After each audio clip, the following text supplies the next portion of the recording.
Hi! I am very excited that today I have a very special guest, Angie Thomas, on my channel. So I've been to lots and lots of your events over the last couple of weeks that you've been doing, but I'm so excited to finally get to chat to you in person. Awesome, so I feel like you need no introduction, but Angie is the author of the book and now also the film, The Hate You Give. Would you mind doing a quick intro of what it's about for anyone who for some reason hasn't heard about it yet? It's about 16-year-old Star who switches between these two very different worlds. The mostly black poor neighborhood where she lives with her family and the mostly white upper class private school that she attends. And her struggle of being two different people in two different worlds becomes harder when she's the sole witness of her childhood best friend Khalil being killed by a cop.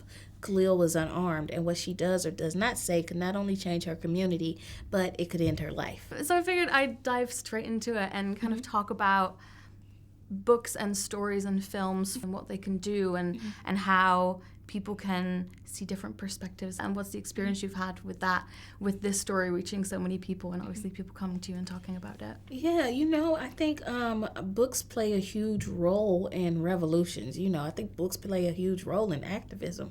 I first realized I had a voice and I could change the world after I read Harry Potter. Right. If a boy wizard with a scar could do what he did, I felt like I could do anything, So it really made an impact on me.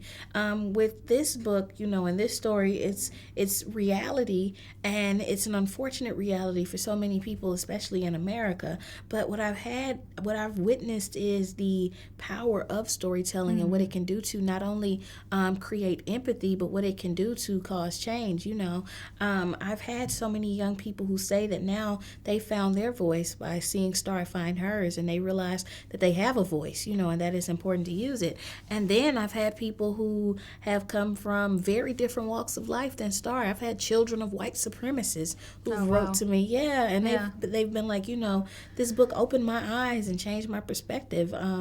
Or people who have even been involved in hate crimes in the past and cover-ups, they say, wow, I didn't realize how detrimental it was, my actions were, know, and it's opened their eyes. So I'm humbled to know that people have even given the book a chance, and I'm honored to know that it's changed so many minds. Right, and people that come from such different opinions and them picking up the book. And now I think with the film as well, hopefully it'll reach even more people, which is amazing. Absolutely. And then there's obviously the one side of people who might not have heard about certain things or getting a different perspective from reading it, and then there's the people that get to see themselves represented. Yes. And that must play a massive part for you as well in that and writing that book.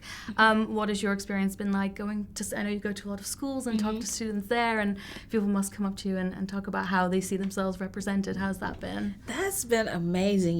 My favorite reactions are always honestly, from the black girls who come up to me, and sometimes they're shaking and crying, and they're like, oh my God, this was me. And then I love the ones who are very energetic with it, and they're like, oh my God, Angie, oh my God, this was me. And I'm like, girl, yes, but that's it, and then too, when I have the black boys who come up and they're like, yo, Ma, I hate reading, but I read this in a day. This is dope, This sounds good. But that's what I did it for. That's who that was my target from the beginning. It was for them. And, and that's not to say nobody else could read it and enjoy it. Right. There's this misconception that if something is specific, it can't be universal. But just because that's not true, it can be specific and still be universal. So even though I meant it for them, so many other people have enjoyed it. And that's great to know. You talked a little bit about Harry Potter and how you read that. What are some maybe books and films and people that inspired you from either when you were really young or more recently? Is there anything that you draw a lot of inspiration from? Yeah, I have what I call my big three inspirations. So the first one was the first book I ever saw myself in, and that's a book called Roll of Thunder, Hear My Cry by Mildred D. Taylor. Although it was set during the Great Depression, it was about a black girl in Mississippi, and I was a black girl in Mississippi. And so much of Cassie's essence, I think, inspired Star's essence. I even got Maverick's name from that book. Oh, really? Yeah. Cassie describes her mom as being a disrupting maverick. And when I read that, I was like, that's exactly who Star's daddy is. Why not call him Maverick, you know? My second inspiration is Tupac. And I think that's kind of obvious. Yeah. You know, the title came from his thug life tattoo and his thug life philosophy. But he was the first. His music was the first time I saw myself in art. It was the first time somebody spoke to me through their art. And it made a lasting impression on me, you know. And it made me realize that I can use my art to speak up and speak out. I often say I want to write the way that he rapped, you know. He could make you think, he could make you laugh, he could make you cry, he could make you want to fight. I want my writing to do all of that. So Tupac is the second one. And the third, even though it's third, it's three people who make it up. And there's this group called TLC. TLC, if y'all don't know TLC, go look them up after this and it will change your life. You know, a lot of people know them for No Scrubs and Waterfalls, but TLC, they really made a lasting impact on me in multiple ways. For one, just seeing young black women who were so empowered and were willing to use their art to speak up on things that concern them. That really changed my mind. And then just, they were such a mirror for me to see how amazing I could be. You know, they were always themselves and they always owned who they were. I mean, even when Left Eye burned the house down, she owned it. You know, she was honest about it. And two, you know, I actually had a chance to speak with Left Eye personally when I was a teenager. Yeah. And that conversation with her changed my life and in some ways saved my life. So I always say I want to do for young people what she did for me, you know, and she encouraged me and she spoke into me in such a way that stays with me to this day. So I definitely say those are my big three inspirations. So definitely shout out to TLC, you know, to T-Boz and Chili. I don't know if y'all are watching this, but if you are, hey. And it's incredible to see that you've already been able to pass that on basically and pass that power on to other people so they can, you know, use their voice. I hope so. Going into the film a little bit more, what was the process of the adaptation like? How much did you want to be involved and how much were you involved? You were obviously on set. We won't give away anything about that. But. Yeah. You know, I'm a control freak. I can admit that. But I allowed myself to hand this over to George and to the entire team behind it because they felt like the best people for it. But George always kept me involved from day one, you know. I've heard horror stories of authors who were not involved at all in their adaptations, who refused to even watch their adaptations, you know, because they were never respected as the source of the source material, nor was the source material respected, you know. But this was the total opposite for me, and my opinions were greatly valued. I was not a decision maker, but George valued my opinion, so I sat down with him. I sat down with the screenwriters through the entire process, and they always asked me for my opinions. They asked me for insight, everything. So I think it shows that I was involved. You know, I think it does. I think it's so true to the book, and just watching it, it was because it's always when you go into a book to film adaptation and you're a big fan of the book, you go in, you're like fingers crossed. But it is absolutely incredible. Absolutely. Which scene are you most looking? Well, I don't know if looking forward to is the right word, but which scene you're sort of excited for people to see on the big screen, and were you most excited to see on the big screen? You know, I think it's hard to narrow it down to one scene. My favorite scenes are every single scene that the Carter family has together. You know, George did a beautiful thing with the cinematography of the film in the sense of when Star's at school, it's colder, it's darker, but when she's at home with her family, it's warm, and in the colors and stuff. But also we get that warmth from the family interactions themselves.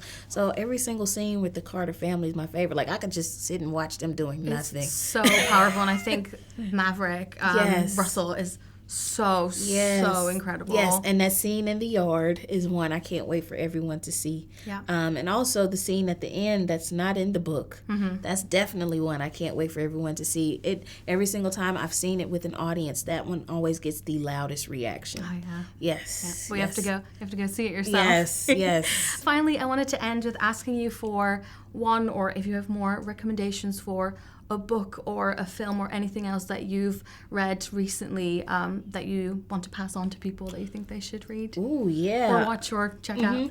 After watching The Hate U Give, you're going to walk away with a lot of emotions, and I think you kind of need something to kind of heal your soul a little bit and give you some fuzzy happy feelings for maybe a little bit just to recover from it. Not to say the movie won't do that, but still, you may want something else to help you with that. I would recommend reading What If It's Us by Becky Albertalli and Adam Silvera. It is probably one of the best meet-cute books you will ever read in your life.